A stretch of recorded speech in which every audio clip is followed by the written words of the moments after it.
하나님 감사합니다. 간밤에도 우리들을 지켜주시고 주님의 은혜 가운데 거할 수 있는 크신 은혜를 베풀어 주심에 감사합니다. 하나님, 거룩한 존전에 나와 예배합니다. 신령과 진정으로 예배하는 모든 이에게 주의 성령을 베풀어 주시옵소서. 존귀하신 예수님 이름으로 감사하며 기도드렸사옵나이다. 아멘. 다 함께 찬송가 549장 내 주여 뜻대로 함께 찬송드리겠습니다. 찬송가 549장입니다.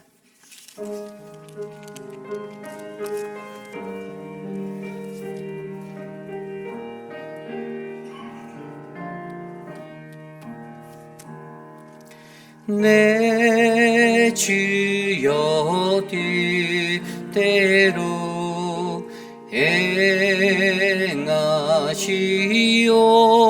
행하시옵소서. 온 몸과 영혼을 다 주께 드리니 이 세상 돌아간 주님 도와시고 나 주가 나셔서 뜻대로 하소서. 내 주여 뜻대로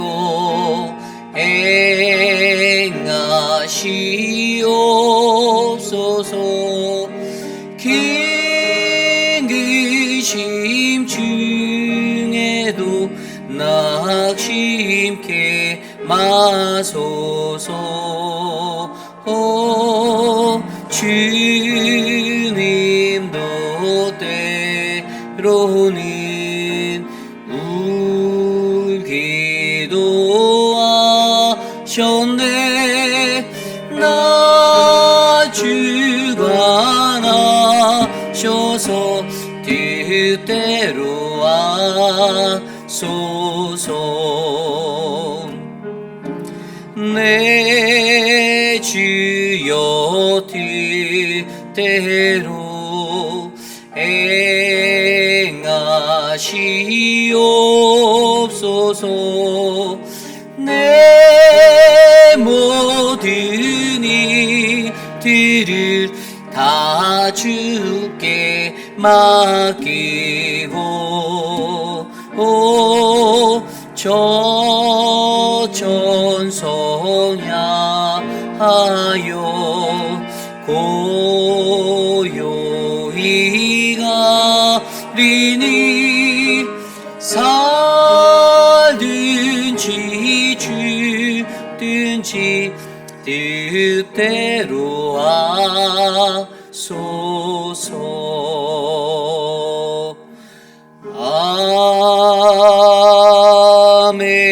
아멘.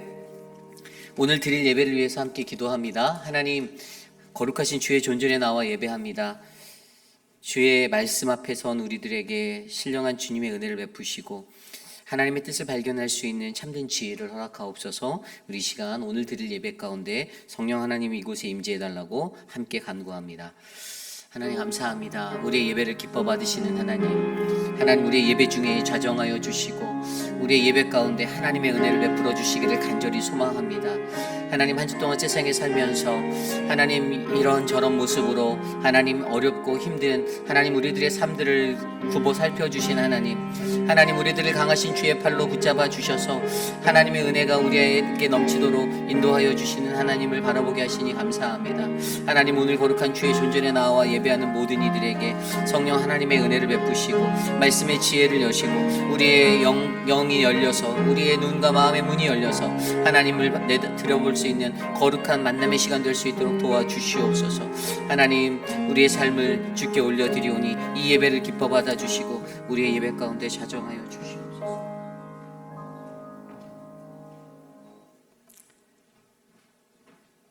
사랑의 아버지 하나님 감사합니다. 일주일 동안도 주님의 사랑과 은혜 가운데 지켜주시고 이른 아침 주님의 전에 나와 기도로 하루를 시작하게 하시니 감사합니다.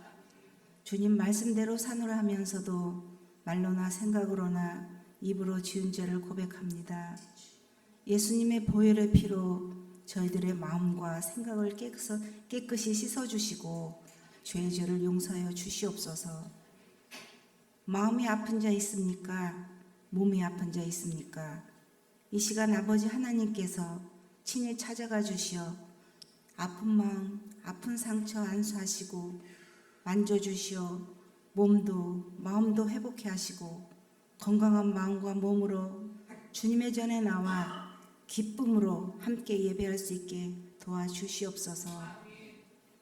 단위에 세우신 이우리 목사님을 비롯 6분의 신무 장로님들 같은 마음 같은 뜻으로 교회를 치리하며 교회 사역을 위해 함께하여 주시고 또 서지원 목사님, 김준혁 목사님, EM서비스 표본 목사님, 키스처치 유중원 전도사님, 장로님들, 권사님들, 집사님들, 사랑방 목자님들, 하늘에서 공급하시는 명철과 지혜로 성령 충만함으로 주신 청지기 사명을 잘 감당케 하시고 영혼육간에 강건케 하시옵소서. 하나님이 페이빌 한인 장로교에 향하신 선한 뜻을 이루기 위하여 전도와 큰 선교 비전을 가진 꿈꾸는 공동체로 인도하여 주시옵소서. 이 시간도 세계 방방곡곡에서 헌신하시는 선교사님들, 또 저희 교회 14개 사랑방에서 기도와 물질로 섬기며 동참하는 16곳의 선교사님들 기억하시고 지켜주시옵소서. 이제 7월 8일에서 13일까지 도미니칸 리퍼블릭 단기 선교 사역을 위해 기도로 준비 중에 있사오니 준비된 마음과 성령 충만함으로 기쁨으로 충성 헌신하는 18명의 단기 선교사님들이 되도록 인도하여 주시옵소서. 오늘 아침 말씀 선포하시는 이우리 목사님 영혼육간에 강건케 하시고 담대히 주님의 말씀만 전하게 도우시고 말씀 전하는 목사님 듣는 저의 마음에 은혜의 시간이 되도록 인도하옵소서. 감사하며 지금도 살아서 역사하시는 우리 구주 예수 이름 받들어 기도하옵나이다. 아멘.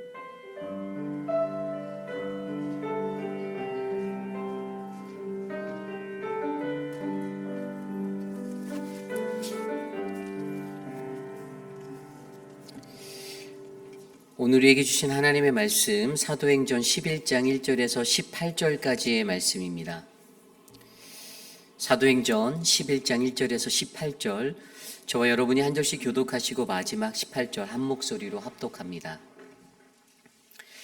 유대에 있는 사도들과 형제들이 이방인들도 하나님의 말씀을 받았다 함을 들었더니 베드로가 예루살렘에 올라갔을 때 이르되 내가 무할례자의 집에 들어가 함께 먹었다 하니 베드로가 그들에게 이 일을 차례로 설명하여 이르되 내가 욥바시에서 기도할 때 황홀한 중에 환상을 보니 큰 보자기 같은 그릇이 내 귀에 매어 하늘로부터 내리어 내 앞에까지 드리워지거늘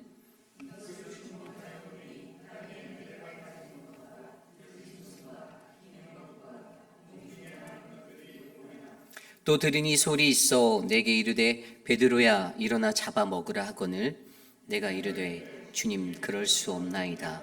속되거나 깨끗하지 아니한 것은 결코 내 입에 들어간 일이 없나이다 하니 또 하늘로부터 두 번째 소리 있어 내게 이르되 하나님이 깨끗하게 하신 것을 내가 속되다고 하지 말라 하더라. 이런 일이 3번 있은 후에 모든 것이 다시 하늘로 끌려 올라가더라. 마침 세 사람이 내가 유숙한 집 앞에 서 있으니 가이사랴에서 내게로 보낸 사람이라. 성령이 내게 명하사 아무 의심하지 말고 이 6 형제도 나와 함께 가서 그 사람의 집에 들어가니 그가 우리에게 말하기를 천사가 내 집에 서서 말하되 내가 사람을 욥바에 보내어 베드로라 하는 시몬을 청하라.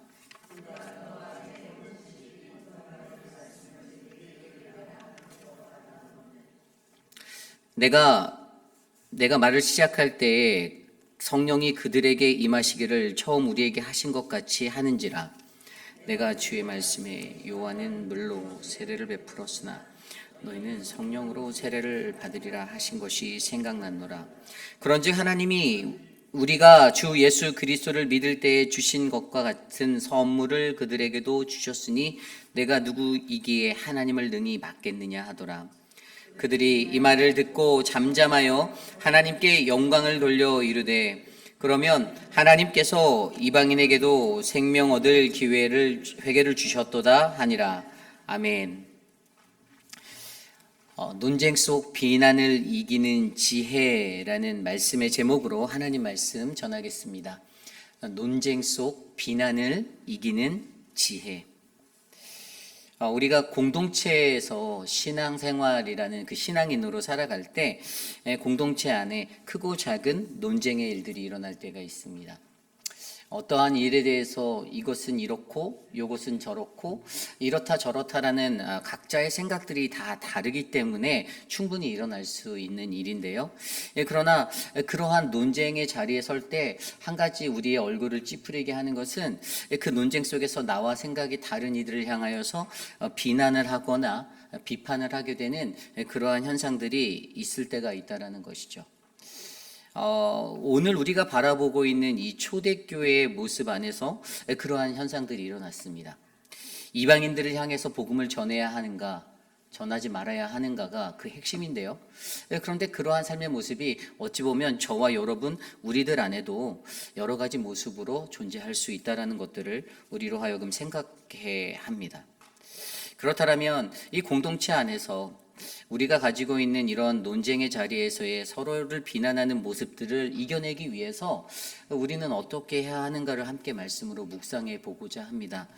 그것을 이길 수 있는 지혜에 관해서 공동체의 논쟁이 일어날 때 그 비판 속에서 우리는 어떠한 지혜로 살아가야 하는가.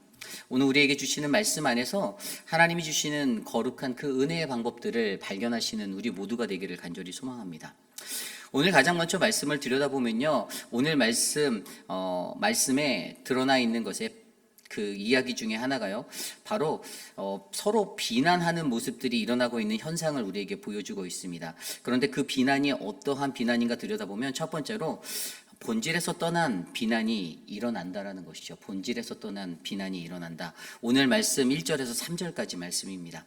유대에 있는 사도들과 형제들이 이방인들도 하나님의 말씀을 받았다 함을 들었더니 베드로가 예루살렘에 올라갔을 때에 할례자들이 비난하여 이르되 내가 무할례자의 집에 들어가 함께 먹었다 하니.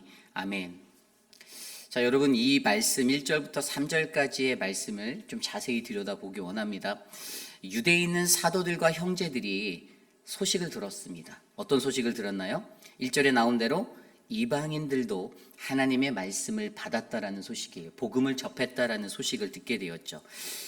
이 소식은 우리가 바로 사도행전 10장의 마지막에 나온 그 고넬료의 그 집안에서 역사하신 성령의 역사의 사건을 통해서 그들의 귀에 들어가게 된 겁니다. 사도들이라고 말하는 아포스톨로스, 또 형제들이라고 표현되는 아델포스라는 이 사람들은 예수님의 12제자와 또 믿는 하나님의 거룩한 백성들을 말하는 거예요. 그들이 복음이 이방인들에게 전파돼서 고넬료의 집에서 일어났던 성령의 역사에 관한 소식으로 그들이 접하게 되었던 것이죠. 그런데 그 이야기를 듣고 그들이 베드로가 예루살렘에 올라갔을 때 할례자들이라고 말하는 이 하나님의 성도, 거룩한 백성들, 그들이 어떻게 합니까? 2절 후반부에 보면 비난하여라고 나오고 있습니다. 비난하여. 여기에서 중요한 것은 이 비난이 어떠한 비난인가예요. 그래서 3절 말씀을 들여다보니 내가 무할례자의 집에 들어가 함께 먹었다 하니. 자, 여러분, 그들이 무엇을 비난하고 있죠? 베드로, 네가 부정한 자와 함께 먹었잖아를 논하고 있는 거예요. 분명히 앞서서 그들이 들었던 것은 무엇입니까? 이방인들도 하나님의 말씀을 받았다라는 것이 본질인데, 이 본질에서 벗어난 것을, 다른 것을 책잡아 야, 너가 부정한 자들, 이방인들과 함께, 무할례자들과 함께 그들과 너는 거하고 식탁의 교제를 가졌어라는 것을 꼬투리 잡았다라는 것이에요. 본질을 떠난 그러한 비본질의 것들로 비난하고 있는 믿는 이들, 공동체의 모습, 유대인들의 모습들을 우리에게 보여주고 있습니다. 여기서 2절 말씀에 나온 비난하여라는 헬라어 디아크리노라는 단어는요, 이 디아라는 단어는 나뉜다라는 뜻이에요. 그래서 디아크리노 하면 본질에서 떠난 무언가를 관심하는 것에 대한 비난이라고 초점하는 단어로 사용되었습니다. 그러니까 오늘 그들이 하고 있는 비난은요, 본질을 벗어난 비본질적인 것에 얽매인 것으로, 그것으로 비난하고 깎아내리는 그 비난을 저지르고 있다라는 거예요. 그래서 오늘 이 할례자들이 가지고 있는 이 비난의 모습들, 말도 안 되는 이야기를 통해서 베드로를 비난하고, 말도 안 되는 것들이 본질인 것처럼 핵심으로 맞춰서 그것으로 공격하고 있는 그 유대교의 믿는 이들의 할례자들의 모습을 우리들에게 보여주고 있습니다. 그렇습니다. 우리가 공동체 안에서 하나님의 사역을 이끌어갈 때에도 이 본질이 아닌 것에 갖다가 비본질의 것들로 맞춰서 비난할 때가 많아요. 예를 들어서 우리가 어떤 선교를 간다라고 할 때에도 선교위원장님과 당회가 결정한, 그리고 목회자가 기도하며 결정한 선교의 방향이 있는데, 선교는 이렇게, 선교는 저렇게라고 자신의 생각들을 말할 수 있죠. 하지만 그것들을 가지고 자신의 생각과 맞지 않을 때는 이렇게 하면 안 되는 것인데 라고 비난하는 우리들의 모습이 있을 수 있어요. 또 우리가 준비하고 있는 전교인 여름 수련회라는 것을 가지고도요, 그것을 가지고도 얼마든지 그 행사를 준비하는 그 거룩한 본질적인 문제를 떠나 비본질적인 다른 주변의 사이드적인 문제를 가지고 그 환경과 어떤 것들을 가지고 그것들을 꼬집어서 비난할 수도 있다라는 것입니다. 이러한 모습들이 공동체 안에서 일어난다라는 거예요. 있을 수 있다라는 거예요. 왜냐하면 인간이 가지고 있는, 자신들이 갖고 있는 헛된 우월감과 선민사상으로 말미암아 유대인들이 가지고 있었던 그 복음의 문제는 다른 이들에게 전파돼서는 안 돼야 하는 복음이었기 때문이었죠. 결국에 저와 여러분 우리 모두가 가져야 하는 것은 무엇입니까? 이러한 현상적인 상황 속에서도 우리는 말도 안 되는 이야기로 어떤 공동체의 논쟁 속에 비난을 이어가는 모습이 아니라, 이러한 문제의 것들을, 본질의 문제들을 정확히 파악하고 무엇이 본질인지를 정확히 알고 그 사이드적인 것들을 놓지 않고 오직 하나님이 주시는 그 본질 안에서 그 문제를 바라보고, 오늘 그들에게 가장 중요한 것은 이방인들도 하나님의 말씀을 받았다라는 그 문제인데, 그것을 논하는 것이 아니라, 그것을 말하면 자기가 쪼잔한 사람이 되고 이상한 사람이 될 것 같으니까 그것이 아닌, 야 너가 이방인들하고 겸상했잖아 라는 그 문제로 말미암아 베드로를 깎아내리고 베드로를 끌어내리는 그들의 이 비본질적인 삶의 모습들의 충돌을 바라보며, 오늘날의 우리 교회 공동체도, 우리 회의빛 한인 장로교회 공동체도 늘 하나님의 복음의 사역을 감당할 때 우리 안에 채워진 잘못된 생각과 가치관, 나의 기준으로 말미암아 말도 안 되는 이야기들로 본질의 문제를 흐트리고 비본질적인 것에 목숨을 거는 그러한 삶이 아닌, 바로 하나님이 주신 우리의 복음의 능력과 이 사역들을 잘 감당하는 거룩한 믿음의 공동체가 되어야 한다는 것을 우리에게 말씀해주고 있습니다. 그런데요, 여기서 우리가 좀 더 이 문제를 자세히 좀 더 들여다보면 베드로가 이것에 대해서 지혜롭게 이 문제를 헤쳐나가는데요, 어떻게 헤쳐나가는지를 우리로 바라보게 합니다. 그것에 대해서 저는 오늘 저와 여러분들이 이러한 문제에 부딪힐 때 우리들 스스로가 두 가지 지혜를 가져야 한다라고 말씀을 통해서 발견하였는데요, 그렇다면 우리는 어떠한 지혜를 가져야 하는가? 오늘 말씀 4절을 들여다보면요, 베드로가 그들에게 이 일을 차례로 설명하여 이르되, 5절까지 이렇게 나와 있습니다. 아멘. 베드로가요, 화를 낼 법한데 화를 내지 않습니다. 그리고 이 일을 차례대로 설명하였다라고 말하면서 5절부터 그가 바라보았던 환상의 이야기들, 그리고 그가 왜 이러한 것들을 감행할 수밖에 없었는지, 그가 왜 고넬료의 집에 찾아가게 되었고 그것에서 하나님의 말씀을 강론하고 전파하였는지에 대해서 다시 한번 차례대로 설명하는 모습이 바로 오늘 말씀 10절까지 말씀에 이어지고 있어요. 여기에서 우리가 베드로를 통해 바라보는 첫 번째 지혜가 무엇인가 하면, 아니 어떻게 베드로가 화를 내지 않았을까? 만약에 저였다면 저도 약간 이렇게 업해서 화를 냈을 것 같아요. 이거 말도 안 되는 얘기잖아요. 그럴 수 있는 확률이 저는 99%. 근데 베드로는 제가 말씀을 들여다보니 화를 안 내는 거예요. 화를 안 내지 않고 이 일을 차례대로 설명하였다라고 이야기합니다. 그래서 그를 통해서 가져야 하는 첫 번째 지혜는요, 바로 하나님을 아는 지혜예요. 하나님을 아는지. 베드로가요, 어떻게 이렇게 했나를 들어봤더니 그가 하나님을 알았다라는 거예요. 근데 하나님의 무엇을 알았냐? 좀 더 정확히 말씀드리면 하나님이 하신 것에 대해서 그가 알았다라는 거예요. 하나님이 하신다라는 것에 대해서 그가 확신하고 깨달았다라는 거예요. 오늘 말씀 7절, 8절 말씀입니다. 또 들으니 소리 있어 내게 이르되 베드로야 일어나서 잡아먹으라 하거늘 내가 이르되 주님 그럴 수 없나이다. 속되거나 깨끗하지 아니한 것은 결코 내 입에 들어간 일이 없나이다 하니 9절입니다. 또 하늘로부터 두 번째 소리 있어 내게 이르되 하나님이 깨끗하게 하신 것을 내가 속되다고 하지 말라 하더라. 아멘. 여러분, 이 첫 번째 환상을 듣게 된 이 베드로의 삶, 이전에 그 말씀을 보면요, 10장 17절 말씀에는요, 이 환상 속에서 베드로가 본 바 환상이 무슨 뜻인지 속으로 의아해했다라고 설명하고 있어요. 처음에는 깨닫지 못한 거예요. 도대체 이 꿈이 뭐지? 이게 무슨 의미지? 그런데 여러분, 이 꿈을 통해서 그에게 하나님이 말씀하시고자 하는 것은요, 하나님이 하시고 계시고 하나님 강권적으로 설득하시고 하나님이 강권적으로 역사하고 계신다는 것을 그들에게 가르쳐주고 있었어요. 베드로가 그것을 깨닫게 됩니다. 환상을 통해서 또 소리를 통해서 토탈 세 번이 있은 후에 모든 것이 다시 하늘로 끌어올라갔더라.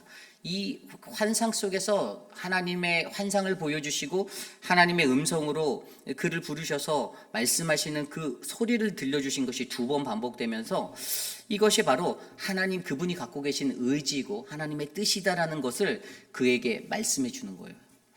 베드로 자기 스스로가 나의 뜻, 내 의지로 하나님의 강권적인 사역을 감당하는 것이 아니라 하나님의 강권적인 사역은 하나님의 말씀 앞에서 하나님의 말씀하셔서 이루어지는 것, 하나님이 역사하시고 하나님이 이끌어 가시는 사역이다라는 것을 그것을 그는 깨닫게 되었습니다. 그리고 그것은 바로 하나님의 선교, 이것이 바로 하나님의 선교구나.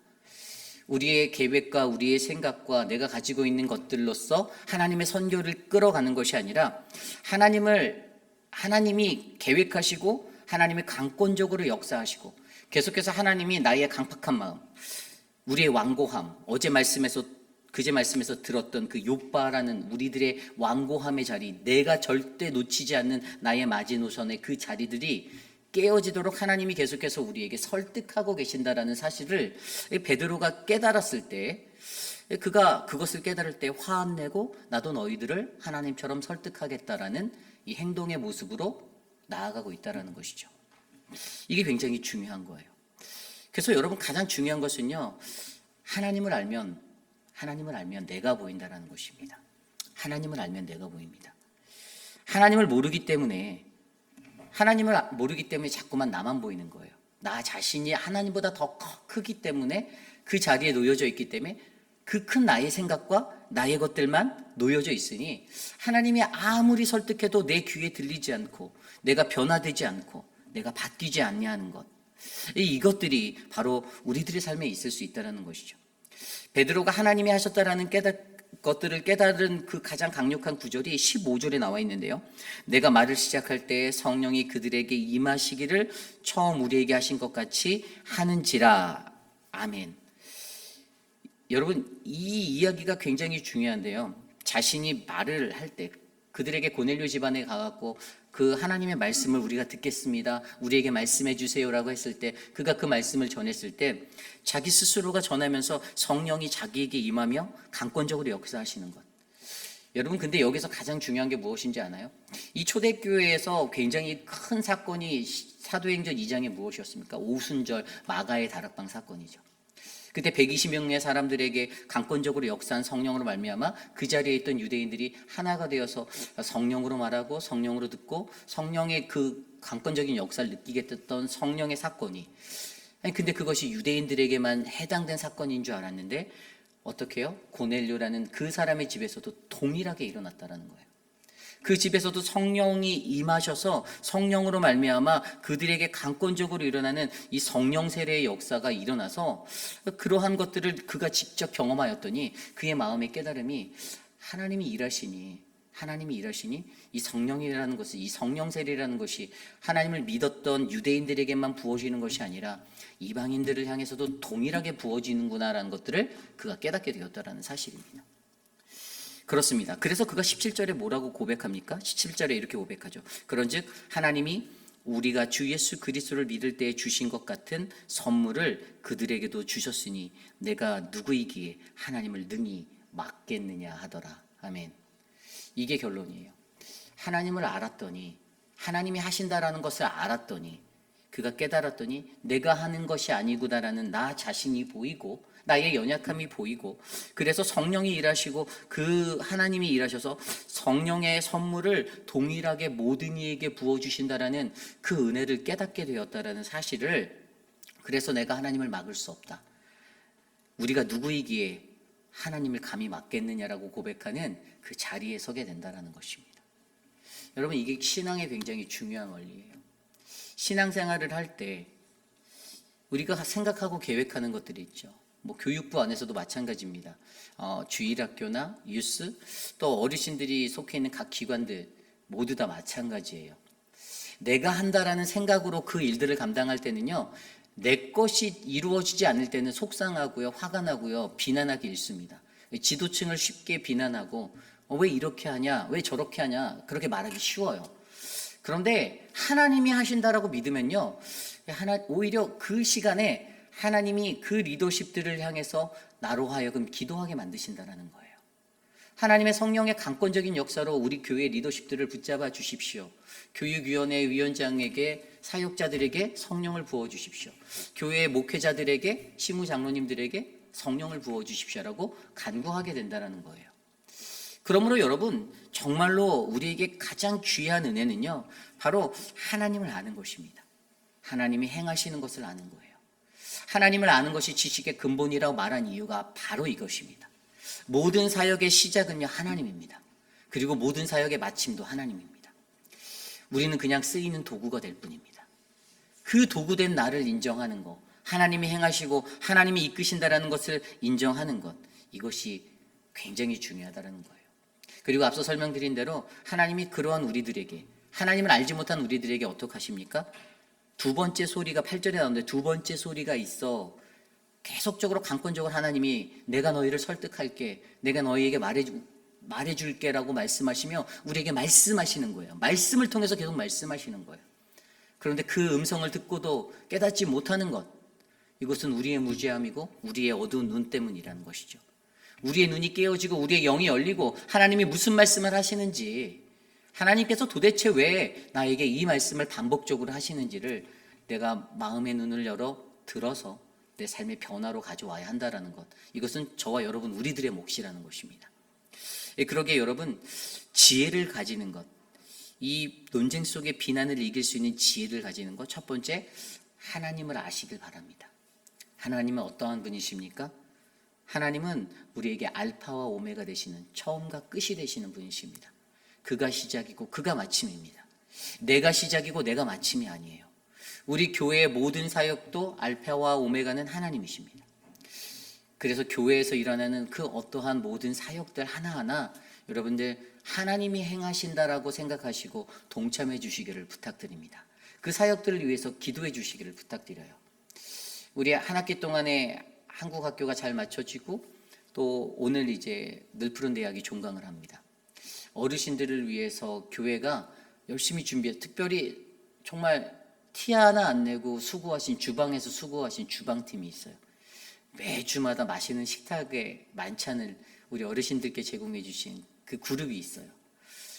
정말 어느 분 하나 뭐 드러나지 않죠. 근데 먹는 거는 15초면 먹는데, 한 5분이면 먹는데, 만드는 거는 몇 시간을 만드시거든요. 그러한 손길들, 여러분들 하나님의 강권적인 역사로 저는 그분들에게도 더 큰 축복이 임할 거라 믿습니다. 하나님이 행하시는 것에 순종함으로, 믿음으로 나를 드리는, 그 말없이 잠잠히 나를 드리는 그 거룩한 인생들에게 하나님이 더 큰 복을 주실 거라 저는 확신해요. 그러기에 여러분, 교회에서 일어나는 그 모든 사역 안에서 하나님이 우리 교회 안에서 역사하시고 일하심을 우리가 깨달아 알아 내가 온전하게 순종하고 하나님 앞에 설득되어져서 그 길을 따라가는 저와 여러분, 우리 모두가 되시기를 간구합니다. 그래서 논쟁 속에 비난을 이겨내는 믿음의 공동체, 그 거룩한 지혜가 우리 안에 충만하기를 간절히 소망합니다. 오늘 말씀에서 두 번째로 이 지혜를 가지라, 어떠한 지혜를 우리가 가져야 하는가? 바로 성령을 알라라는 거예요. 성령을 알라. 여러분, 오늘 말씀을 들여다보면요, 16절 말씀에 이렇게 말하고 있습니다.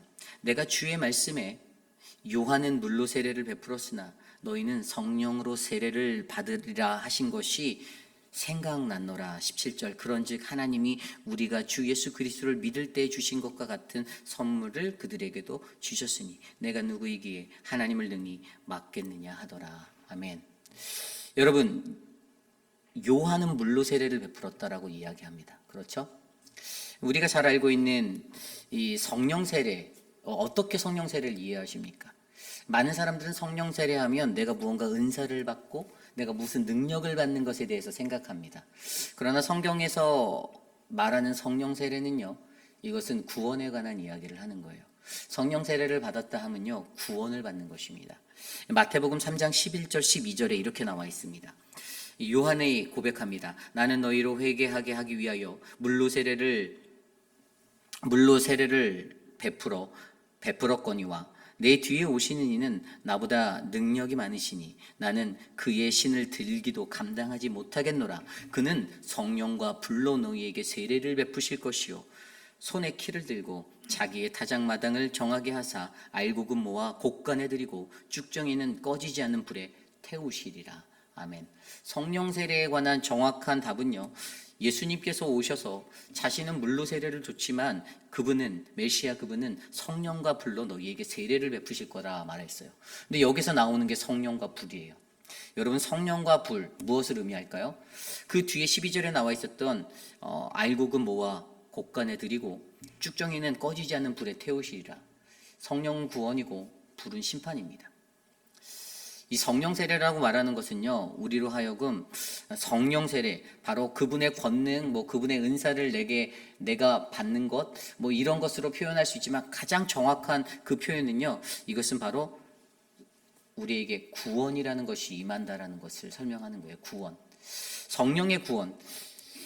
심판을 불로 심판하시고 은사를 주는 그것에 머무는 것이 아니라 이것은 하나님이 선물로 주시는 가장 큰 구원을 그들로 하여금 얻게 하신다. 나로금 얻게 하신다. 그러므로 내가 성령으로 세례받았냐라고 우리들 스스로에게 질문하는 그것은요, 내가 구원받았는가에 관한 그 대답을 해야 되는 것이 정답이에요. 여러분들 성령 세례 받으셨습니까? 제가 이렇게 묻는다면 여러분들은 아멘으로 화답하며 나는 구원받았습니다라는 그 믿음의 표시를 하셔야 되는 거예요. 여러분, 그 구원의 자리는요, 알곡은 모아서 곡간에 들이고 쭉정이는 꺼지지 않는 불에 태우시는 하나님의 심판의 자리입니다. 구원이라는 것이 모든 이들에게 전부 다 구원받고 다 하나님의 곁에 들어 올려지는 축복의 자리가 되면 좋은데, 그 구원의 자리는 다 그렇게 될 수 없다라는 거예요. 알곡은 걷어들이는 그 자리가 되지만 쭉정이는 불에 태울 수밖에 없는 그 심판의 자리가 있다라는 것이에요. 이 구원이라는 것을 긍정적인 측면에 좋은 측면의 것으로만 말하는 것이 아니라 그 구원이 가지고 있는 이 심판의 자리 또한 우리가 같이 생각한다면, 그렇다면 우리는 이 성령 세례를 베푸시는 이 성령을 아는 것, 이것이 얼마나 중요한지 우리가 이해할 수 있다는 거예요. 사도 바울이요, 고린도전서 12장 13절에 우리가 유대인이나 헬라인이나 종이나 자유인이나 다 한 성령으로 세례를 받아 한 몸이 되었고 또 다 한 성령을 마시게 하였다라고 고백하고 있습니다. 아멘. 여러분, 그래서 성령 세례의 중요한 가장 큰 핵심은요, 영어 성경에 보면 baptized by one spirit이라고 되어 있거든요. 한 영으로 하나 되는 거예요. 한 영으로. 성령 하나님으로 우리가 하나가 되는 거예요. 예수님이 떠나시면서 내가 너희에게 보혜사 성령을 보내시겠다라고 한 그 한 영으로 말미암아 우리 교회 공동체가 하나가 되는 거고요. 믿는 이들이 하나가 되는 거고요. 세상에서 예수를 따르는 그리스도인들이 하나가 되는 것입니다. 이 성령을 이해해야 한다는 거예요. 성령을. 그런데 교회 안에 문제가 생기고 공동체가 어려움에 처하는 건 그 한 영이 아닌, 그리스도의 영이라고 하는 그 성령의 한 영이 아닌 각자의 영으로 살아가기 때문이에요. 여전히 내 영이 하나님의 영보다, 그 성령보다도 앞서서 판단하고 살아가니 공동체가 성령에 의해서 하나가 되기는커녕 어려움을 겪고 분열이 되고 깨어진다라는 사실입니다. 그러므로 여러분, 우리가 지혜를 가져야 하는데, 논쟁 속의 비난을 이기는 이 지혜로서 우리는 성령으로 하나가 된다라는 이 한영에 관해서 이해하셔야 된다는 거예요. 그래서 성령 하나님 내게 부어주십시오. 성령 하나님 나와 함께 하십시오. 성령 충만함을 내게 받게 하소서라는 에베소서 5장 18절에 성령 충만을 받으라의 이 삶이 내 삶에 채워지도록 우리가 간구하셔야 한다는 것입니다. 저는 저와 여러분들 우리의 삶에 이러한 성령을 아는 지혜가 일어나길 간절히 소망합니다. 하나님을 모르고 성령을 모르니 계속 문제가 되고 비난이 난무하게 됩니다. 논쟁이 일어나게 됩니다. 논쟁 속에서 내가 맞니 네가 맞니, 이렇게 하면 안 되잖아, 이렇게 하면 안 되는데 왜 이렇게 하니, 이러한 말들이 일어나는 거예요. 여러분, 교회가 가져야 하는 가장 큰 은혜의 자리가 무엇인지 아십니까? 제가 전에도 말씀드렸는데, 우리 안에서 일하시는 분은 하나님이시기 때문에 어떠한 일을 하든 간에 우리는 우리의 본연의 최선을 다해서 그 일을 섬기고 그 공동체를 섬기면 그 결과는 하나님께 맡기는 거예요. 그럼 하나님이 하셨다라는 것으로 어떠한 사역들이 마무리되었을 때 비난하고 비판하고 그런 자리가 아니라 가장 은혜스러운 자리는 수고했다, 하나님이 하셨다, 감사하다. 이것이 진짜 믿음의 공동체의 사람들의 모습입니다. 어떤 일들을 행하는 데 있어서 왜 이것은 이렇게 했는지 설명해라, 왜 이것은 저렇게 했는지 또 설명해라, 그러한 말로 나아가는 사람들은요, 하나님을 모르는 사람이에요. 성령을 모르는 사람이에요. 하나님의 그 한영이 그들 안에 흐르지 않는 거예요. 교회 공동체는 어떠한 모습으로 그 결과가 좋든 나쁘든 하나님이 행하셨음을 믿고 하나님의 행하심을 믿고 그 믿음 안에서 감사합니다. 우리에게 이런 기회 주셔서 감사합니다. 하나님, 우리가 이러한 믿음의 공동체로 하나님 앞에 나아갈 수 있게 하셔서 하나님만을 전적으로 의지하고 성령님만을 의지해서 나아갈 수 있게 해주셔서 감사합니다라는 그 은혜의 자리에 선다라는 것이에요. 여러분, 오늘 말씀에서 가장 은혜가 되는 것, 이 베드로가 가르쳤던 하나님을 알고 성령을 아는 것, 그 결과가 어떻게 됩니까? 18절이에요. 그들이 이 말을 듣고 잠잠하여 하나님께 영광을 돌려 이르되, 그러면 하나님께서 이방인에게도 생명 얻는 회개를 주셨도다 하니라. 아멘. 그들이 고백하지 않았던 자리잖아요. 생명 얻는 회개는 자신들에게만 있는 거라고 생각했던 것이었잖아요. 이방인들에게는 절대 주어지면 안 되는 것, 주어질 수 없는 것이다라고 믿었던 것인데, 오늘 베드로가 하나님에 대해서, 하나님을 알면 내가 보이고 성령님을 알면 그분이 어떻게 역사하는지를 가르쳤더니 그 말 가운데서 그들이 잠잠하여진다라는 거예요. 입을 닫았어요. 왜 이랬어요? 비난 속에서, 논쟁 속에서 비난이 난무하던 그 자리에 입술을 갑자기 그들이 닫더니 하나님께 영광을 돌린다라고 말합니다. 그러면서 그들이 뭐라고 고백했어요? 이방인에게도 생명 얻는 회개를 주셨다. 여러분, 저는 이 깨달음이 저와 여러분 우리에게 일어나길 원합니다. 이 깨달음에 이르셔야만 합니다. 쉬운 것 같이 보이면서도 쉬운 게 아니에요. 어려워요. 왜냐하면 하나님의 영보다 내 영이 불쑥불쑥 더 강하게 치고 나가거든요. 내 생각이, 내 경험이, 내 지식이 하나님의 그 성령을 앞서거든요. 공동체 안에서 내가 자랑하고 싶거든요. 내가 좀 안다라고 티내고 싶거든요.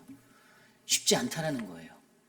그런데 분명히 하나님을 알면 내가 보이고 하나님이 하셨다라는 그 인정함 가운데 또 성령님을 알면 이 성령 세례가 구원이고 그리스도의 영으로 하나가 된다라는, 보혜사 성령으로 하나가 되게 하셔서 그분이 역사하실 거라는 이것을 알 때 어떻게 됩니까? 우리 공동체에는요, 생명 얻는 회개를 깨닫는 그 믿음의 역사가 일어난다라는 것입니다.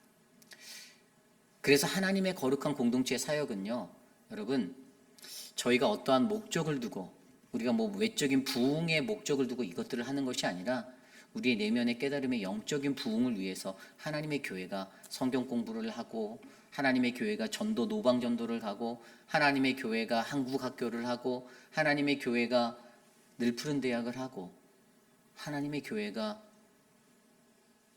전교인 여름 수련회를 준비하는 거예요. 여러분, 이것을 이해하시기 바랍니다. 목사나 어떤 장로님들이 어떤 실적을 쌓기 위해서 이런 일들을 하는 것이 아니라, 저희들도 그러한 사역들 안 하고 편히 가면 너무 좋아요. 신방도 안 다니면 좋고요. 왜 우리가 대신방합니까? 제가 지금 한국에서 돌아와서 계속 대신방 하고 있거든요. 근데 아직 대신방 받지 않은 사랑방들도 있어요. 근데 사실 제가 그것에 대해서 더 이상 강조하진 않습니다. 왜냐하면 저는요, 대신방이라는 자리는 가정에서 예배드림으로 하나님의 축복을 그 가정에 흘려보내는 축복의 자리잖아요. 저는 그 원리를 알거든요.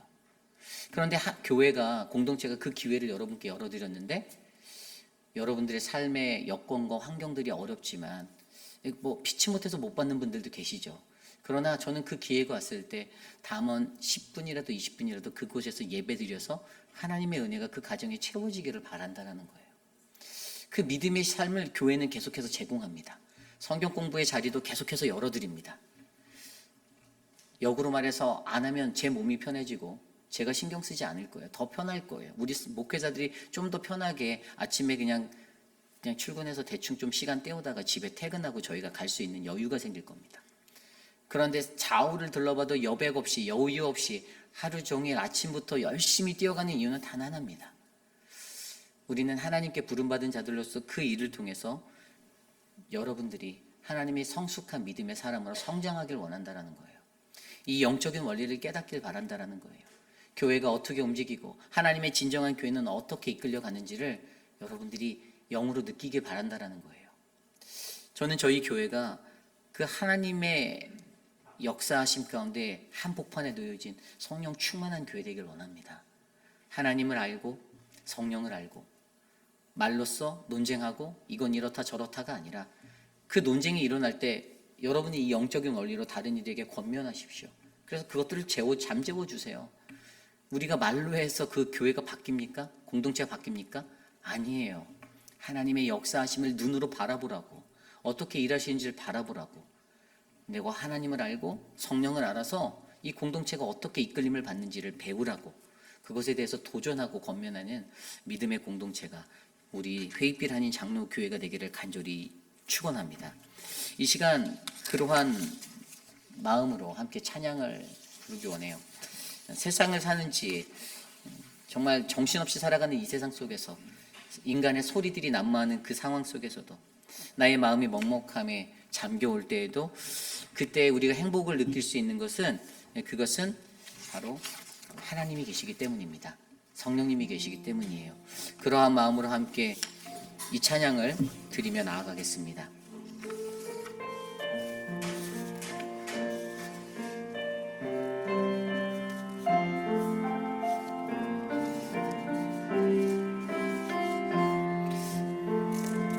하늘을 볼 겨를도 없이 정신없이 세상을 살다가 마음의 먹먹함이 내 삶을 짓누를 때 그제서야 주님을 찾습니다.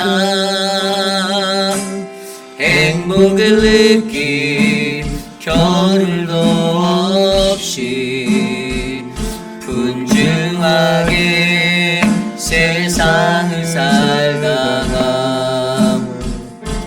인생의 어느함이 내 삶을 짓누를 때 그때서야 주님을 찾습니다. 오늘도 여전히 주님은 그 자리에서 우리를 끊임없이 돌보시는데 부족한 내 영혼이 아직도 갈 길을 모릅니다. 내게 믿음 주소서 내 연약한 마음 돌보소서 안 없는 주님의 사랑 알게 하소서 영원까지 그의 백성 지키시는 우리 하나님 바라보며 살게 하소서 하늘을 볼 겨를도 없이 정신없이 세상을 살다가 마음의 먹먹함이 내 삶을 짓누를 때 그제 그제서야 주님을 찾습니다. 행복을 느낄 겨를도 없이 분주하게 세상을 살다가 인생의 어무함이 내 삶에 짓누를 때 그제서야 주님을 찾습니. 언제나 사랑의 주님은 언제나 사랑의 주님을 그 자리에서 끝까지 놓지 않고 붙드시는데 부족한 내 마음이 아직 돌아올 줄 모릅니다. 내게 믿음 주소서. 내 연약한 마음 돌보소서. 한없는 주님의 사랑 알게 하소서. 영원까지 백성 지키시는 우리 하나님 바라보며 살게 하소서. 내게 믿음 주소서. 내게 믿음 주소서. 내 연약한 마음 돌보소서. 한없는 주님의 사랑 알게 하소서. 영원까지 베푸시는 우리는 바라보며 살게 하소서. 아멘. 우리 시간에 함께 기도할 때 오늘 주신 말씀을 놓고 먼저 기도하겠습니다. 여러분, 우리가 이 땅에서 바랄 것은 최고의 구원입니다. 하나님이 주시는 그 최고의 구원은 사망에서 생명으로, 그래서 생명으로 이끄시는 그 회개가 우리 안에 일어나는 이것이 중요한 거예요. 그냥 내가 예수 그냥 믿었다고 해서 내가 구원받는다? 이게 잘못된 생각이에요. 예수를 제대로 믿었으면 여러분 생명으로 이끄는 회개가 우리 안에 일어나야 한다라고 말씀하시잖아요.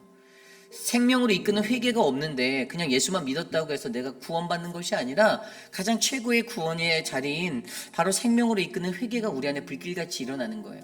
내가 하나님을 알고 성령을 알면, 진짜 하나님을 제대로 알고 성령을 제대로 아는 사람이라면 여러분 내 죽어가는 영혼을 사망에서 생명의 자리로 옮기는 그 회개가 일어나야 한다는 사실을 오늘 우리는 말씀을 통해 배웠습니다. 저는 저희 공동체가 그러한 공동체가 되기를 원합니다. 자꾸만 어떤 사역들 안에서 그 사역들을 비난하고 평가하는 그러한 말들이 난무하는 것, 여러분 그것은 건강하지 못한 공동체의 증거예요. 평가를 하지 말라라는 게 아니에요. 평가회가 있어서 서로 조명해 볼 수 있지만 그래도 결국에 종국에는 그래 수고했다, 감사하다, 이런 사역의 자리 주셔서 감사하다, 우리 교회가 이런 은혜의 자리에 설 수 있어서 감사하다. 여러분 그 은혜의 평가를 우리로 하여금 하나님께 드리는 공동체가 되기를 간절히 소망합니다. 이렇고 저렇고 뭐 이것은 이렇고 저렇고, 우리 유스 사역이요, 이제 암스트롱 티처 그 디렉터, 유스 디렉터 암스트롱을 통해서 이제 다시 정립되어져서 나가고 있어요. 여러분 그 암스트롱의 그 자리의 여건들을 여러분들 존중해 주시고 또 많이 서포트해 주시고 기도해 주시길 바랍니다. 또 우리 키즈처치를 하고 있는 유중은 전도사, 그 삶의 자리에서도 여러분들 기도해 주시고 격려해 주시기를 바랍니다. 어떤 사역을 함에 있어서 이 사역이 왜 이렇게 갔냐, 왜 이렇게 했냐, 저렇게 했냐 중요하지 않아요. 그거보다 더 중요한 건 하나님의 성령에 이끌려서 그 사역이 그 길을 걸어 나가는 것입니다. 여러분 그것들을 위해서 기도해 주시고, 내가 어떻게 하면 기도로 섬길까, 내가 어떻게 하면 서포트할 수 있을까, 내가 어떻게 하면 봉사로 섬기고 헌신해 줄 수 있을까. 여러분 그러한 진짜 건강한 교회의 모습을 회복할 수 있도록, 우리가 그 성령에 이끌릴 수 있도록 함께 기도해 주시기를 바랍니다. 이 시간 그러한 우리 공동체를 위해 기도합니다. 논쟁 속의 비난을 이기는 지혜가 우리 교회 안에 넘치도록 나의 말을 멈추고 내 생각의 것들을 멈추고 하나님 앞에 성령으로 잠잠히 하나님께 영광 돌리는 공동체 되게 해달라고 이 시간 기도합니다. 하나님 도와주십시오. 하나님 우리 회의필 아닌 장로교회가, 하나님 우리 교회가 논쟁 속에 비난을 이기는 지혜의 공동체가 되기를 원합니다. 하나님 우리로 하여금 본질에서 떠난 비난을 멈추게 하시고, 우리로 하여금 본질이 아닌 비본질의 것들로서 비난하는 그 자리를 멈추게 하셔서, 하나님 하나님을 알면 내가 보이고 하나님이 하셨다라는 강권적인 그 하나님의 역사를 바라보게 하시고, 하나님이 우리를 계속적으로 강권적으로 설득하셔서 이해시키시는 그 하나님의 말씀의 은혜를 깨닫게 하게 하여 주시길 간절히 기도합니다. 하나님 성령을 알게 하여 주셔서 성령 세례로 일하시는 하나님, 그 성령 세례로 말미암아 구원을 주시는 하나님, 하나님 그리스도의 영으로 하나가 되어 하나님 우리가 알곡이 되어 하나님 주님 앞에 설 수 있도록 인도하여 주시옵소서. 하나님 그때의 생명을 얻는 회개가 불길같이 일어나 하나님 우리 공동체가 더 뜨거워지고 더 강건하여지고, 하나님의 행하심을 바라보며 하나님의 역사를 바라보는 하나님 그 온전한 하나님 나라의 선교가 이 땅 가운데 이루어지도록 하나님 인도하여 주시옵소서. 하나님을 아는 것에, 성령을 아는 것에 여전히 우리의 완고함, 그 욥바의 자리가 있다면 하나님 우리는 거절할 수밖에 없는데, 하나님 그 거절하지 않고 하나님께 순종하는 믿음의 자리로 하나님 그 욥바를 나올 수 있도록 인도하여 주시옵소서. 인도하여 주시옵소서. 도와주시옵소서. 계속해서 기도할 때 얼마 남지 않은 도미니카 단기 선교를 위해서 기도합니다. 우리 이태호 장로님을 중심으로 해서 계속해서 매주마다 모이고 있었습니다.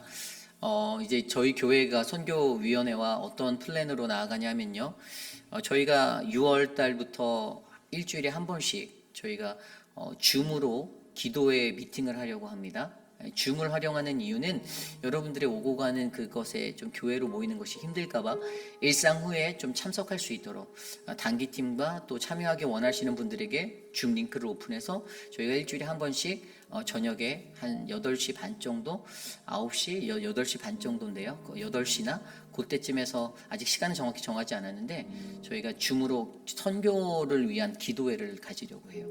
그리고 이제 저희가 선교를 떠나는 그 주간에는요, 월요일부터 토요일까지 기도회를 하려 합니다. 김춘호 장로님과 서지원 목사가 인도해서 기도회를 하려고 하는데, 그때도 줌으로 할 거예요. 수요일 날은 이제 예배 후에 본당에서 하지만 기도를 하는 이유는요, 선교를 가는 그 19명의 사람들만의 것이 아니라는 것입니다. 여러분들이 함께 하는 거예요. 여러분들은 보내는 선교사가 되어 주셔야 하고, 단기 선교 이렇게 이루어지는 거라는 것들을 배우셔야 돼요. 하나님이 가르쳐 주시는 거예요. 그냥 내가 저 사람들 보내놨으니 끝났어, 알아서 잘하다 오겠지가 아니라, 저 사람들이 가는 그 단기 선교 팀원들이 그 땅을 밟고 안전하게 돌아오기까지 같이 중보하는 거예요. 그 하나님의 법칙을 가르치려 하는 거예요. 그래서 앞으로 2달 동안에 이런 기도 릴레이가 이어질 거고요. 또 저희가 선교 가는 그 주간에는 여러분들이 금식하며 함께 기도하러 금식 자원표를 이제 붙여놓을 거예요. 내가 이때는 아침에 제가 금식하며 선교팀을 위해 기도하겠습니다. 내가 점심에는 선교팀을 위해서 기도하겠습니다. 금식하며 기도하겠습니다. 함께 릴레이로 그 체인 기도를 이어나가면서 우리가 돌아올 때까지 그 기도가 끊어지지 않도록 붙잡으려 합니다. 여러분, 기도의 삼겹줄이 끊어지지 않도록 함께 기도해 주시길 바라요. 이 선교 사역을 위해서 기도해 주십시오. 도미니카 단기 선교 정말 1년 내내 기도로 준비하였고요. 우리 이태호 장로님과 그 사역자들이 몇 번씩이나 줌 미팅을 해가면서 모이고 만나고 서로 논의하고 기도하고 어떻게 해야 할지를 하며 이 길들을 맞춰서 가고 있어요. 저는 선교는요, 결국 헛되이 이루어지지 않는다고 믿습니다. 우리가 그냥 일주일 잠깐 갔다 와서 끝나는 선교, 내가 여행 갔다 왔다? 아니에요. 우리가 하나님이 어떻게 일하는지를, 그래서 그 무더운 땅에 나가는 거예요. 그곳에 있는 선교사님, 전승표 선교사님과 제가 지난주인가 잠깐 통화를 했는데, 목사님 여기 너무 더워요, 이제 점점 더워지고 있어요 라고 말하더라고요.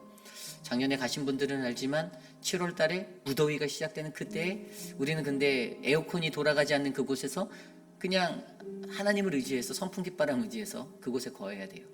여러분들 기도해 주십시오. 기도하지 않으면 간 사람 중에 아픈 사람이 일어날 수 있고, 또 시험에 드는 사람이 있는데, 영적 문제들, 영적 다툼들, 인간적인 마음에 다툼이 일어나는 그러한 일들도 선교지에서 꼭 일어나는데, 이번 선교는 그런 것 없이 정말 은혜로 모두가 감사하고 나보다 서로가 서로를 돌보며 서로가 헌신해서 서로가 사랑 안에서 그 사역들을 감당하고 하나님의 역사를 바라보는 그 기쁨이 우리 안에 충만할 수 있도록 기도해 주시길 부탁드립니다.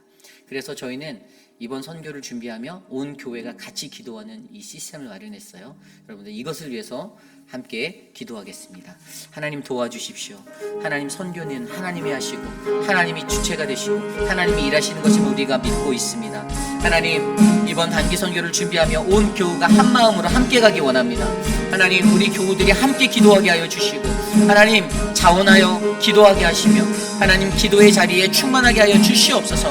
하나님 줌으로 계속해서 진행될 하나님 선교 기도회 하나님 그 자리를 채워주시고 하나님 선교지를 떠난 그 시간 속에서도 하루도 멈추지 않고 함께 기도하는 중보의 사역을 통해서 하나님의 역사의 그 선교가 아름답게 이루어질 수 있도록 하나님 힘을 실어주시고 은혜를 베풀어 주시옵소서. 사단마귀의 권세가 틈타지 못하도록 하나님 기도로 하나님 무장하게 하여 주시고 하나님 우리 교회가 온전한 선교 어떻게 하나님 앞에 선교해야 되고 어떠한 선교가 진정한 선교인지를 바르게 배우는 귀한 시간 될 수 있도록 역사하여 주시옵소서. 하나님 인도하여 주시기를 간절히 기도합니다. 인도하여 주시옵소서. 우리 교회의 육신의 연약함 가운데 계신 분들을 위해서 기도합니다. 우리 미스터 에드윈 이제 퇴원하고 집에 돌아왔는데요. 하나님 그 삶을 위해서 기도해 주시고 또 우리 성도님들 가운데 육신의 연약함 가운데 계신 많은 분들이 계시죠. 암과 투병 후에 치료 중이신 분들, 회복 중이신 분들. 또 특별히 한 가지 기도할 것은 우리 안문희 집사님 어머니 되시는 기현순 권사님 한국에 계신데 96세세요. 근데 이제 몸이 너무 안 좋으신 거예요. 원래 거동이 안 되신 게 굉장히 오래되셨고 계속 누워 계시고 근데 이제 안 좋으셔서 아마 다음 주에 이제 어머니께 한국에 잠깐 방문한다고 그렇게 기도를 부탁해 왔습니다. 우리 작은 아들 영진 형제도 계속 이렇게 은폐된 삶을 살았거든요. 집 밖에 잘 안 나오고 근데 요즘에 이제 집 밖을 나오기 시작해서 할머니한테 와서 인사하고 그런 좋은 소식들이 또 있는데 잡을 수 있도록 기도를 또 부탁하셨어요. 그래서 그 가정을 위해서 또 영호 스미스 집사님을 위해서 성도님을 위해서도 기도해 주시고 우리 양양금 어머니를 위해서도 기도해 주시고 그 가정을 위해서 기도해 주시기를 부탁드립니다. 또한 그 외에도 육신의 연약함 가운데 계신 분들 우리 오스도 권사님 이제 얼마 남지 않았어요. 캘리포니아로 가실 거예요. 아들을 따라 가실 거예요. 남편이 소천하시고 나서서 그래도 나는 페이필에 남으리라 나는 이 교회를 떠나지 않으리라 하셨는데 혼자 계시는 건 이제 나이가 연로하시니까 그게 안 된다는 그 마음이 바뀌셨어요. 그래서 지금 집을 팔으려고 내놓으셨어요.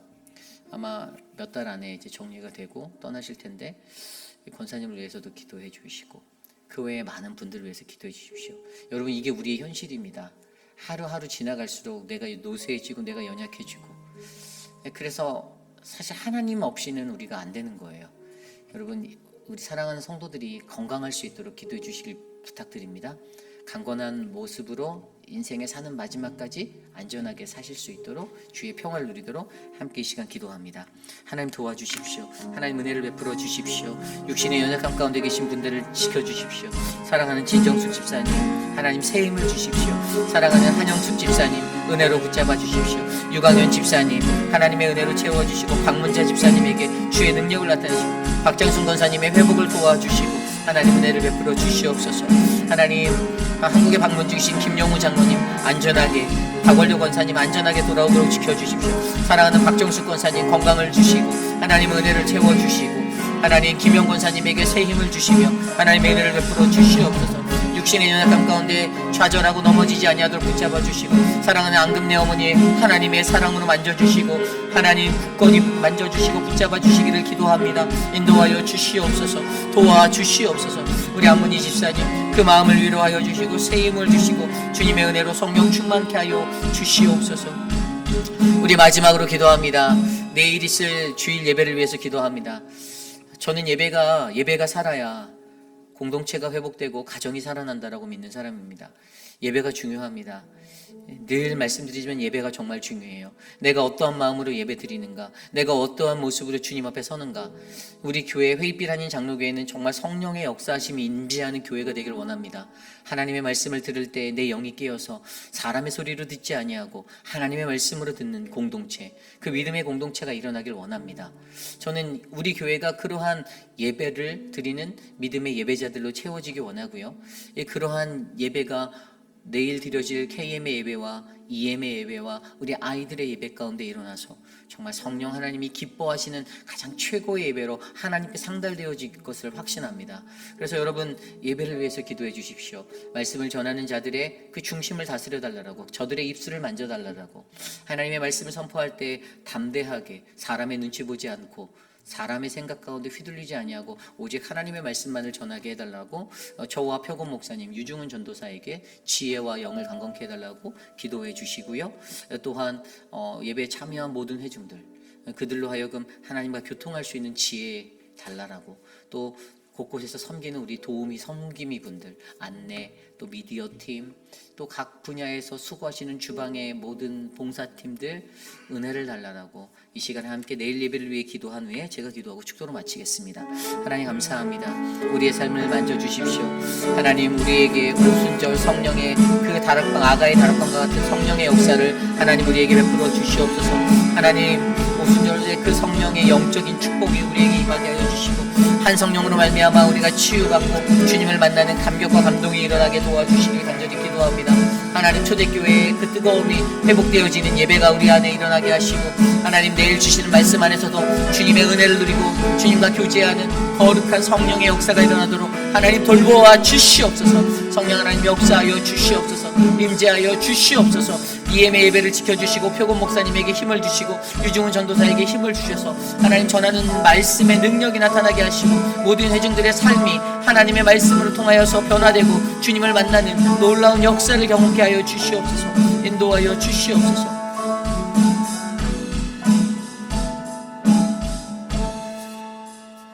하나님 감사합니다. 하나님 우리 공동체 안에 늘 은혜와 풍성한 성령의 인도하심에 따라 하나님 감사와 기쁨이 넘치는 믿음의 공동체가 되기를 간절히 소망합니다. 불평과 불만, 하나님 그것이 우리의 삶을 애워싸지 아니하도록, 그것으로 말미암아 비난과 조롱에 서지 아니하도록 하나님 건강한 믿음의 공동체로 하나님 우리 회의빛 한인 장로교회를 세워 주시옵소서. 하나님 말씀이 충만한 교회, 풍성한 교회, 하나님의 말씀 안에서 기뻐하고 내 삶이 기뻐, 내 영이 기뻐하는 그 은혜의 공동체가 하나님 우리 재단이 되게 하여 주시옵소서. 성령 하나님의 기름 부으심이 날마다 쏟아지는 교회, 하나님 가득한 그 기름 부으심이 흘러 강물같이 넘치는 교회, 하나님 이 재단 되게 하여 주시옵소서. 하나님 육신의 연약함을 안고 살아가는 하나님 정신적인 연약함 가운데 계신 많은 분들이 계십니다. 하나님 그 어르신들을 붙잡아 주시고 그 영을 붙잡아 주시며 하나님의 영으로 하나님 치유받고 회복할 수 있도록 은혜 베풀어 주시옵소서. 지금은 우리 구주 예수 그리스도의 무한하신 은혜와 그 크신 하나님의 사랑하심과 성령 하나님의 감화감동 교통하심의 역사가 비난이 난무하고 논쟁이 거칠게 일어나는 세상 속에서 하나님 우리는 오직 하나님의 은혜를 바라보고 그 은혜 아래 잠잠히 하나님께 영광 돌리기 원합니다. 하나님 내게 말씀하옵소서. 하나님을 알고 성령을 알아 그 순종의 삶을 살게 인도하옵소서라고 간구하는 사랑하는 우리 회의빛 한인 장로교회 성도님들, 오늘 이 아침에 주의 존전에 나와 주께 예배드리는 믿음의 권석들 머리머리 위에 지금으로부터 영원토록 함께 하시기를 간절히 축원하옵나이다. 아멘.